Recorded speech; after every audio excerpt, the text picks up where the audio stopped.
இருக்கின்ற கட்சி அதிமுக கட்சி, அதிமுக அரசாங்கம்.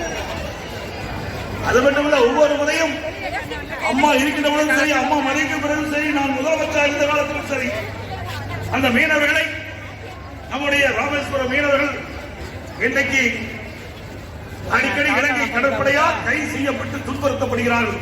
அப்பொழுதெல்லாம் மத்திய அரசுக்கு உடனுக்குடன் தெரிவித்து கைது செய்யப்பட்டவர்களை விடுதலை செய்வதற்காக தொடர்ந்து வலியுறுத்தி விடுதலை செய்ய வச்ச கட்சி அதிமுக கட்சி, அதிமுக அரசு. மீனவருடைய படகுகள் இன்றைக்கு இலங்கை கடற்படையால் பறிமுதல் செய்யப்பட்டது. அந்த படகுகள் எல்லாம் சேதமடைந்திருந்தன. அதை சீர் செய்வதற்கு நிதியுதவி அளித்த அரசாங்கம் அதிமுக அரசாங்கம். திரு ஸ்டாலின் அவர்களே, அதே போல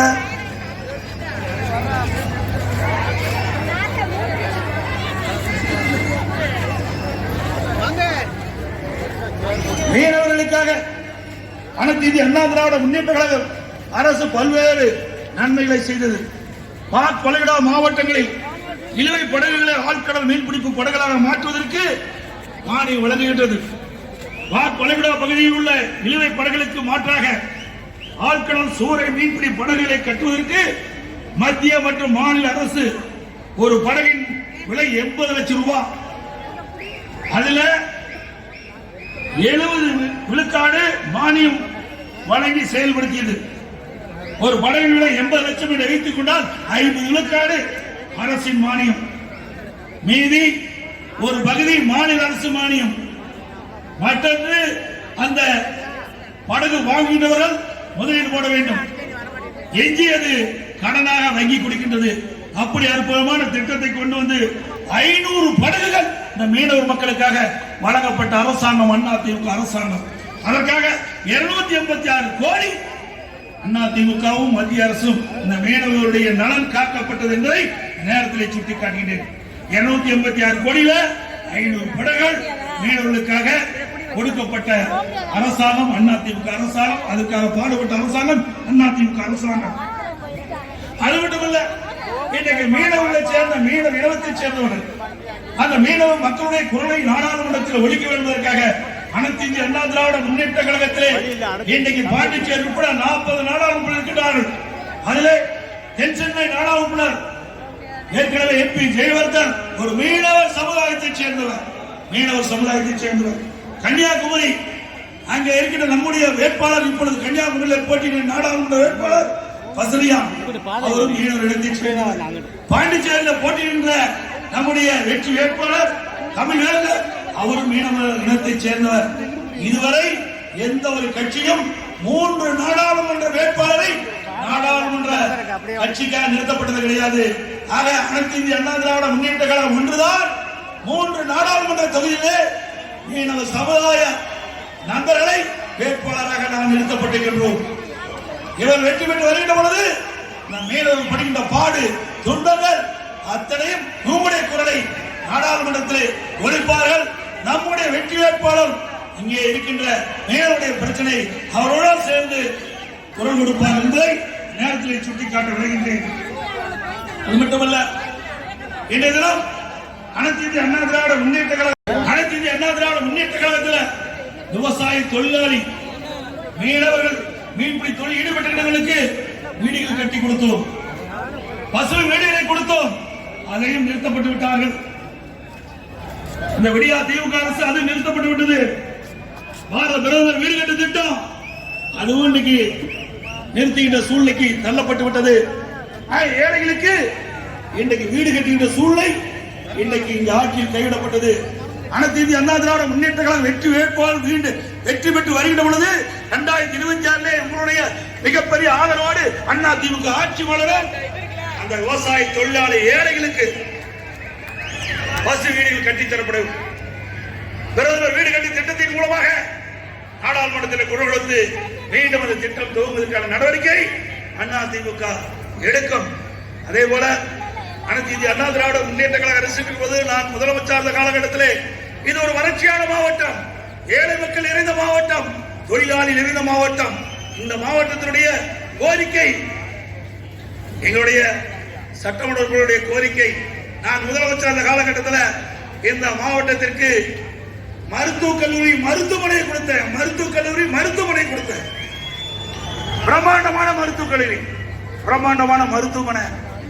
இன்னைக்கு அப்போலோவில் என்ன அறுவை சிகிச்சை செய்கிறார்களோ அதே அறுவை சிகிச்சை ராமநாதபுரத்தில் இருக்கின்ற மருத்துவக் கல்லூரி மருத்துவமனையில இன்னைக்கு செயல்படுத்துறாங்க.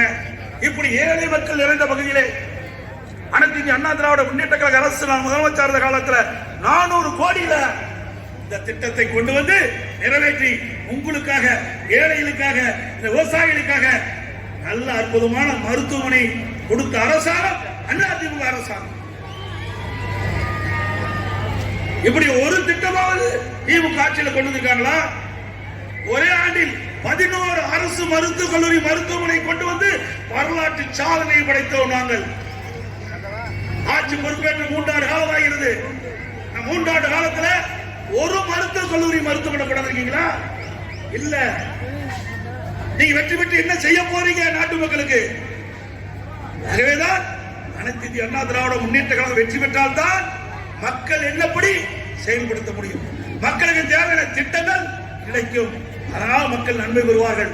அது மட்டுமல்ல, இந்த மாவட்ட மக்களுடைய கோரிக்கை அப்பொழுது இருந்த எங்களுடைய அனைத்து இந்திய அண்ணா திராவிட முன்னேற்ற கழக சட்டமன்ற முன்னோடிகள்லாம் நீங்க ஒரு சட்டக்கல்லூரி வேண்டும் என்று கேட்டார்கள்.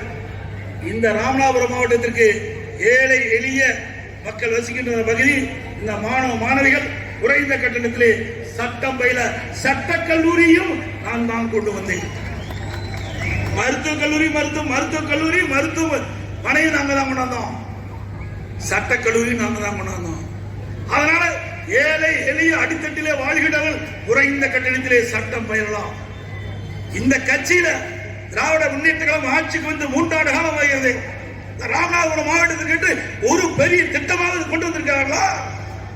எதை வைத்து உங்களை சந்தித்து வாக்கு சேகரிக்க போறாங்க? சிந்திச்சு பாருங்க.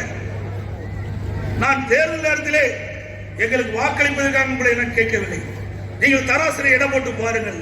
அனைத்து இந்திய அண்ணா திராவிட முன்னேற்ற கழக ஆட்சியிலே இந்த ராமநாதபுரம் மாவட்ட மக்களுக்கு என்னென்ன திட்டங்களை நாங்கள் கொண்டு வந்தோம், திராவிட முன்னேற்ற கழகம் ஆட்சிக்கு வந்த பிறகு என்னென்ன திட்டங்களை கொண்டு வந்ததை தராசில எடை போட்டு உங்களுக்கு எது சரி என்று தோன்றுகிறதோ அதற்கு தீர்ப்பளிங்க. திரு ஸ்டாலினை போல எல்லா தேர்தல் பிரச்சார கூட்டத்திலையும் அண்ணா திமுக விமர்சிப்பார், என்னை விமர்சிப்பார், கொண்டு வந்த திட்டத்தை பேச மாட்டார். கொண்டு வந்ததான பேசுறதுக்கு ஒண்ணுமே இல்லையா? அவருடைய ஆட்சியில கொள்ளையடிச்சு தானே மிச்சம்.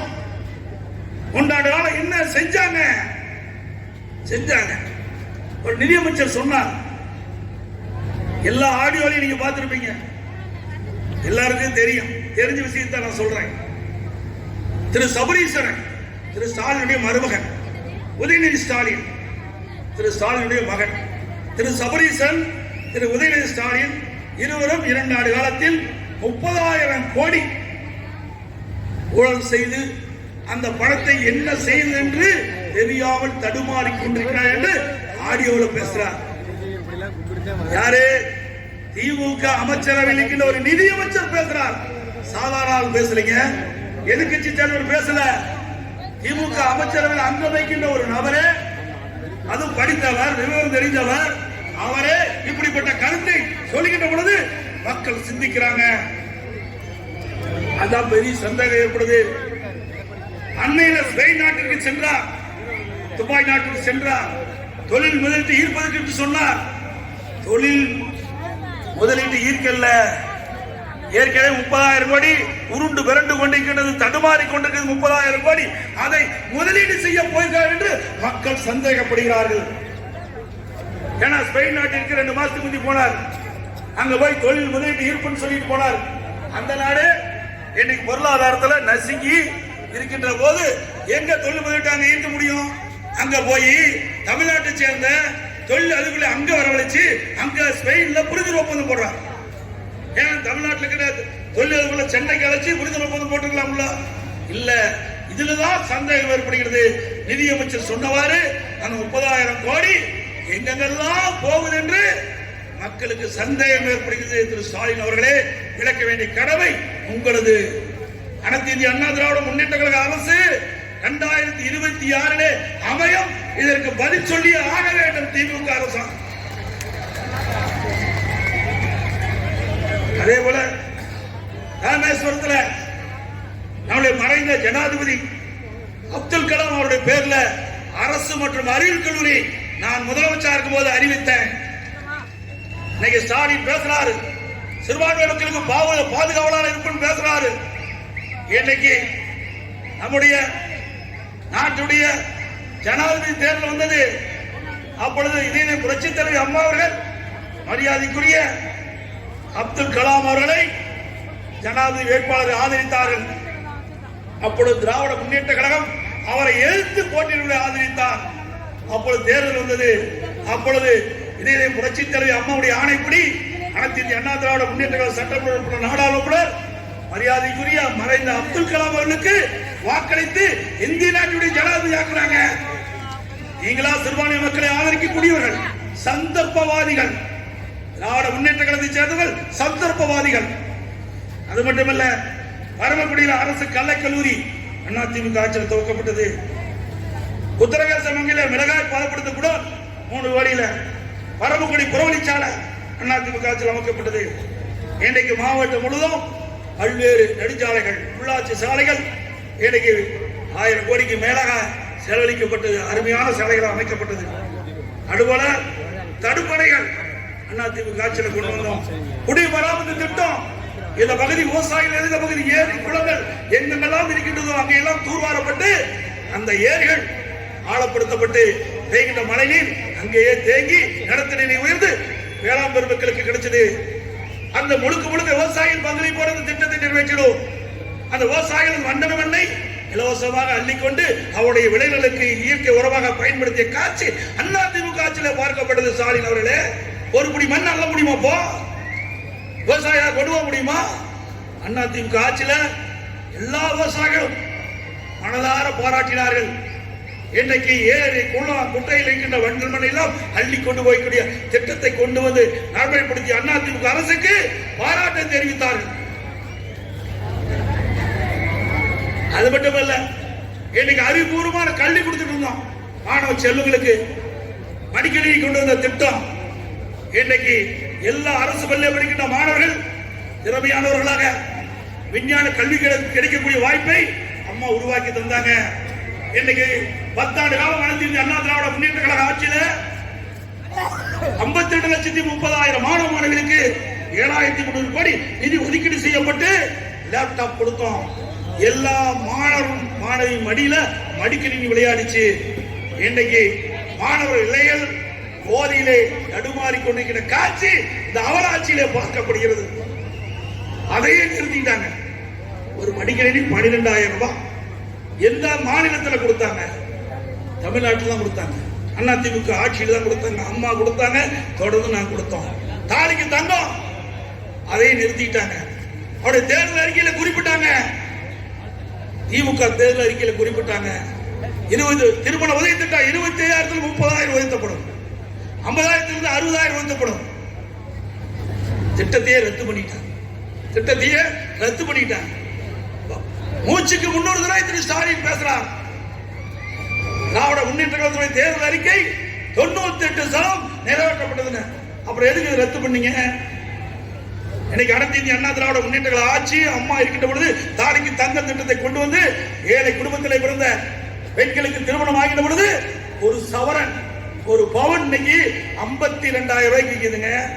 52,000 ரூபாய் மதிப்புள்ள தங்கத்தை தாலிக்கு கொடுத்த ஒரே அரசாங்கம் இந்தியாவில் அதிமுக அரசாங்கம். அதையும் நிறுத்திட்டீங்க. தேர்தல் அறிக்கையில குறிப்பிட்டாங்களே, பல்வேறு திட்டங்களை குறிப்பிட்டாங்களே. 100 நாள் வேலை திட்டம் 180 நாளாக உயர்த்தப்படும். உயர்த்தினாங்களாமா? சத்தமா சொல்லுங்க, உயர்த்தினாங்களா இல்லையா? இல்ல, நாம போட்டாங்க. ரேஷன் கடையில 2 கிலோ சர்க்கரை கொடுப்பாங்க, 1 கிலோ போட்டு 2 கிலோ ஆக்குனாங்களா? கேஸ் சிலிண்டர் மாதந்தோறும் 100 ரூபாய் மானியம் கொடுத்தாங்களா? நம்முடைய இளைஞர்கள் வங்கியில கல்வி கடன் வாங்கினாங்க, அந்த கல்வி கடன் ரத்து பண்ணுனாங்களா? இல்ல, எதுவுமே செய்யல. ஆனா திரு ஸ்டாலின் எல்லா இடத்திலையும் பேசுவது. 2021 சட்டமன்ற பொதுத் தேர்தல் போது திராவிட முன்னேற்ற கழகத்தின் சார்பாக 520 அறிவிப்புகள் வெளியிட்டோம். அதில் 98 அறிவிப்புகள் 98% நிறைவேற்றப்பட்டது என்று ஒரு பச்சை பொய் சொல்லுகின்ற முதலமைச்சர் ஸ்டாலின். எண்ணி பாருங்க, கவர்ச்சிகரமா பேசி மக்களை ஏமாற்றி வாக்குகளை பெற்று ஆட்சிக்கு வந்த கட்சி திமுக கட்சி. இங்கே விவசாய பெருடு மக்கள் நிறைந்த பகுதி. விவசாய பெருடு மக்கள் தொடக்க வேளாண்மை கூட்டு வங்கியிலே பயிர்க்கடன் பெற்றாங்க. விவசாயிகள் வறட்சியால் பாதிக்கப்பட்டாங்க. அம்மா சிந்தித்து பார்த்தாங்க. 2016 தேர்தல் அறிக்கையிலே குறிப்பிட்டிருந்தாங்க, அதிமுக ஆட்சிக்கு வந்தவுடன் விவசாயிகள் தொடக்க வேளாண்மை வங்கியிலே பயிர்க்கடன் பெற்றதை ரத்து செய்வோம் என்று ரத்து செய்த ஆட்சி அதிமுக ஆட்சி. அதுக்கு பிறகு கொரோனா காலம், விவசாயிகள் பாதிக்கப்பட்டாங்க. விவசாய பெருடு மக்கள் என்னை சந்தித்து கோரிக்கை வைத்தார்கள். தொடக்க வேளாண்மை வங்கியிலே பெறப்பட்ட கடனை பயிர்க்கடனை நீங்களும் தள்ளுபடி செய்ய வேண்டும் என்று கோரிக்கை வைத்தார்கள். அந்த கோரிக்கை ஏற்று அம்மாவுடைய அரசாங்கம் 12,110 கோடி விவசாயிகள் பெற்ற கடன் பயிர்க்கடன் தள்ளுபடி செய்த அரசாங்கம் அதிமுக அரசாங்கம். திரு ஸ்டாலின் அவர்களே, இவ்வளவு திட்டத்தை நான் நடைமுறைப்படுத்திருக்கிறோம். அது மட்டுமல்ல, இன்றைக்கு அரசு பள்ளி படிக்கின்ற மாணவ செல்வங்கள் 41% பேர், 3,80,000 பேர் அரசு பள்ளி படிக்கின்றார்கள். அத்தனை பேர் ஏழை எளிய குடும்பத்தைச் சேர்ந்தவர்கள். அப்படி அடித்தட்டிலே வாழ்கின்ற மக்களுடைய குழந்தைகள் எம்பிபிஎஸ் டாக்டர் ஆக வேண்டும், பல் மருத்துவர் ஆக வேண்டும், அவருடைய கனவு நனவாக வேண்டும் என்பதற்காக அம்மாவுடைய அரசு அற்புதமான திட்டத்தை கொண்டு வந்தது.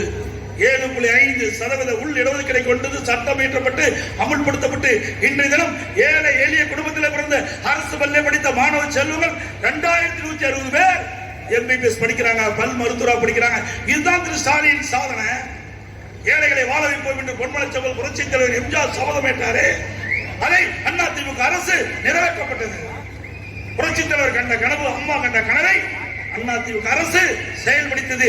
அதிமுக கட்சி அதற்காக துணை நின்றது என்பதை நீங்கள் இன்னும் பார்க்க வேண்டும்.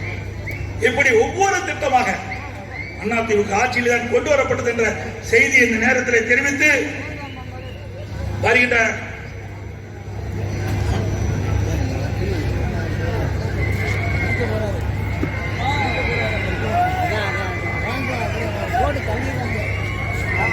ஸ்டாலின்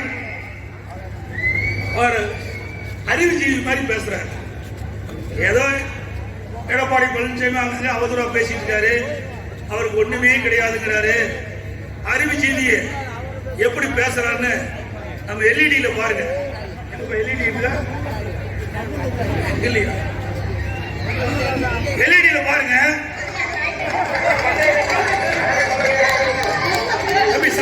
சத்தம் போட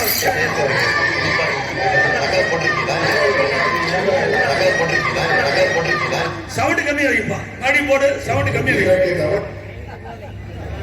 சவுண்ட்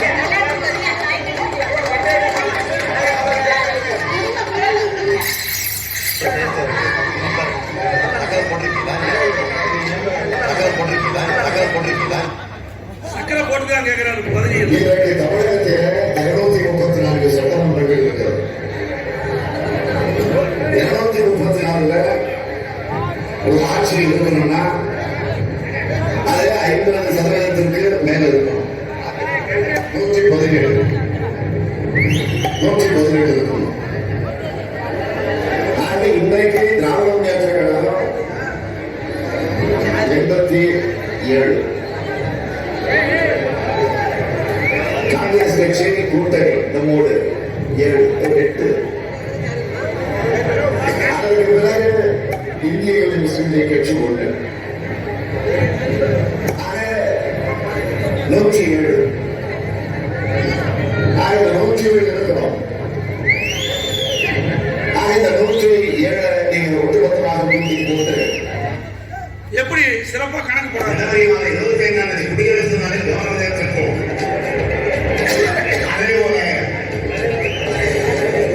அதே போல ஜனவரி மாதம் டிசம்பர் மாதம் 25ஆம் தேதி கவர்னர் கொடியை வைத்து வைக்க நாங்கள் மறுக்கிறேன். ஆனால் ஜனவரி மாதம் 15ஆம் தேதி சோதனை வருகிற போது ஆகஸ்ட் 15ஆம் தேதி சோதனை வருகிற போது எப்படியெல்லாம் பேசுறாரு பாருங்க. தப்பு தப்பா பேசிவிட்டு நம்ம பற்றி குறை சொல்றாரு. ஸ்டாலின் அவர்களே, உங்களை விட எங்களுக்கு சற்று அறிவு அதிகம் என்பதை இந்த வீடியோ மூலமா மக்கள் தெரிஞ்சுட்டா சரி. ஆகவே நடைபெறுகின்ற நாடாளுமன்ற தேர்தலில் நம்முடைய வெற்றி வேட்பாளர் அறிவிச்சாளர் திரு ஜெய பெருமாள் அவர்களுக்கு இரட்டை சின்னத்திலே வாக்களித்து வெற்றி பெற செய்ய வேண்டும். தமிழர் உரிமை மீட்போம், தமிழ்நாடு காப்போம். தமிழர் உரிமை மீட்போம், தமிழ்நாடு காப்போம். நான் சொல்றது அப்படி திருப்பி உறக்க சொல்லுங்க. ஒற்றை விரலால் ஓங்கி அடிப்போம், ஒற்றை விரலால் ஓங்கி அடிப்போம், ஒற்றை விரலால் ஓங்கி அடிப்போம். விடியா திமுக ஆட்சியை வீட்டுக்கு அனுப்புவோம், விடியா திமுக ஆட்சியை வீட்டுக்கு அனுப்புவோம். வாக்களிப்போம் இரட்டைக்கு, வாக்களிப்போம் இரட்டைக்கு. நன்றி, வணக்கம். எம் ரமேஷ்குமார் பிஏபிஎல் வழக்கறிஞர் உதவியாளர். கொஞ்சம் எங்க ப்ளீஸ் தம்பி, தம்பி ப்ளீஸ்.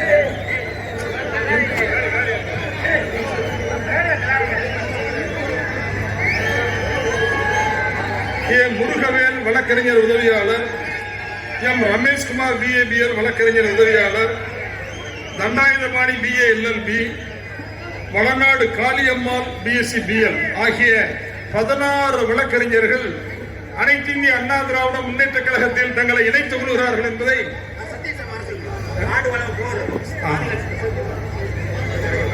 ஆடு வளர்ப்போர் கூட்டுறவு சங்கத்தினுடைய தலைவர் அன்பிற்குரிய சகோதரர் சத்தியம் சரவணன் அவர்களை மேடைக்கு வருமாறு அன்போடு அழைக்கிறேன். மாநில ஆடு வளர்ப்போர் கூட்டுறவு சங்கத்தினுடைய தலைவர் சகோதரர் சத்தியம் சரவணன் அவர்கள் நம்முடைய பொதுச் செயலாளர் அண்ணன் எடப்பாடியார் அவர்களுக்கு ஆடு வழங்குகிறார்கள். அவர்கள் மேடைக்கு வரும்படி கேட்டுக்கொள்கிறேன். கேட்டுக்கொள்கிறேன். அவர்கள் வருவதற்கு வழிவிடும்படி கேட்டுக்கொள்கிறேன். வழக்கறிஞர் சத்தியம் சரவணன் வழக்கறிஞர் சத்தியம்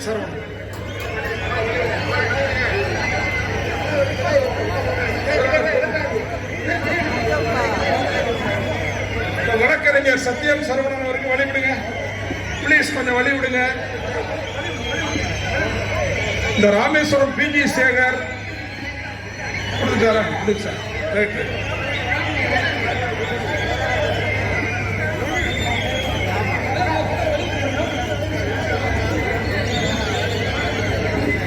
அவரு Keelakarai vice chairman Keelakarai vice chairman Haja Maddy,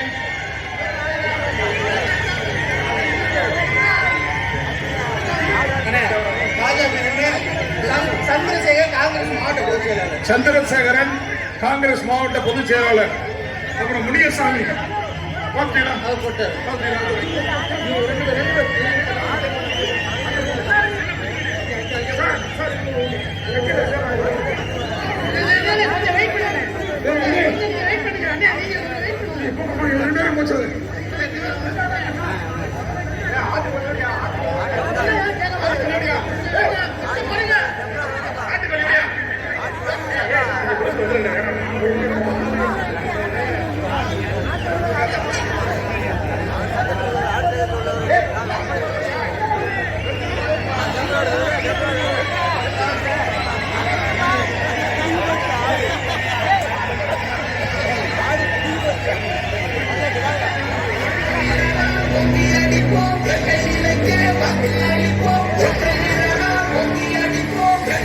ஆடு வளர்ப்போர் கூட்டமைப்பின் சார்பிலே மாண்புமிகு கழக பொதுச் செயலாளர் அவர்களுக்கு தமிழர்களின் விவசாயத்தில் பாரம்பரியமாக இருக்கக்கூடிய கிடாய் பரிசாக வழங்கப்படுகின்றது.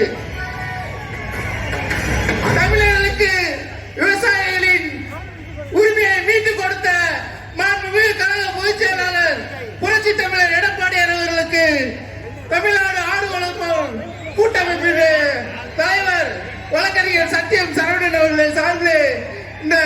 கிடாய் பரிசாக வழங்கப்படுகிறது.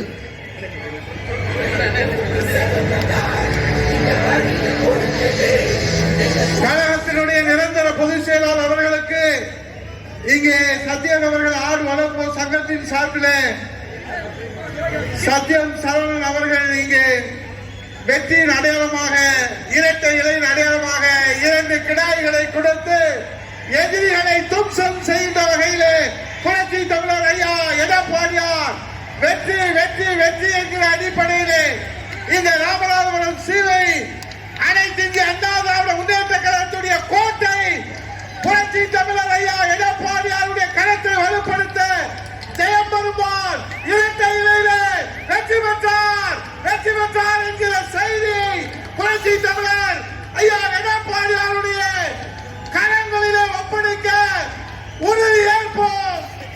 புரட்சி தமிழர் ஐயா எடப்பாடியார் நமது சின்னம் புரட்சி தமிழர் ஐயா எடப்பாடியார் புரட்சி தமிழர் அண்ணன் எடப்பாடியார்